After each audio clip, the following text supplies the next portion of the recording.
I'm going to show one way to wire low voltage LED landscape lights. These are Leon Light 3-watt path and area lights. They put out 150 lumens each. You would connect these to a 12-volt transformer. I'm using a 50-watt 12-volt transformer with a built-in timer and connecting it to an outdoor rated GFCI with an in-use cover. They recommend the total amount of lights shouldn't exceed 80% of the rating of the transformer. I would be able to connect up to 13 3-watt lights with this transformer.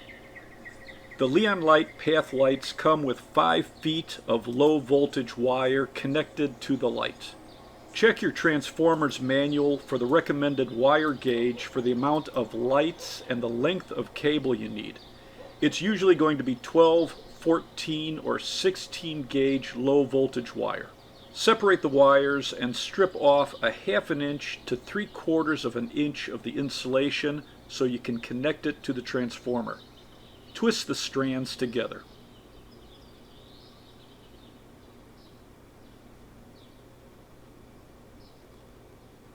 This transformer has a metal plate that you slide your wire under, then you tighten the screw to hold the wire. Leon Light recommends the daisy chain method for this light kit. With this method, you don't have to worry about polarity, so you can put either wire under a screw terminal and run the wire to your first light. Run enough cable to your first light, leaving room to bury it a few inches under the soil, or in this area where we're working, we would put it under the landscape rocks. Cut the cable to length, separate the wires, and strip off the insulation about a 1/2 inch to 3/4 inch.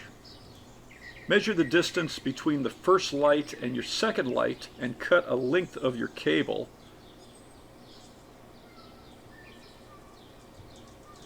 Pull the wires apart, then strip off a 1/2 inch to 3/4 inch of insulation off the ends.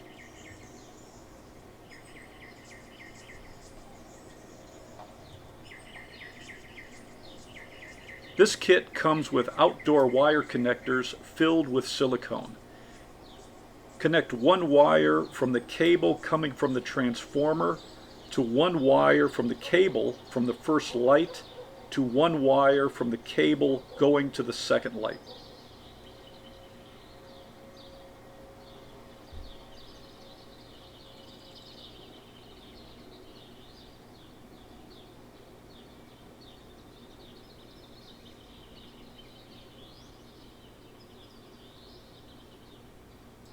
Push the wires into the wire connector. You don't want any exposed bare wire.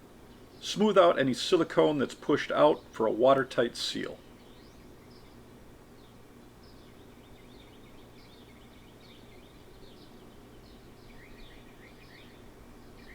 Strip the insulation off the end of the cable for your second light.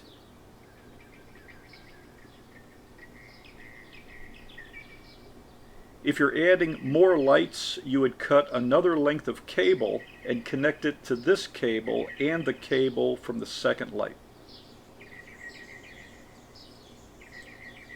Once you're done connecting all your lights, test them before you bury your cable.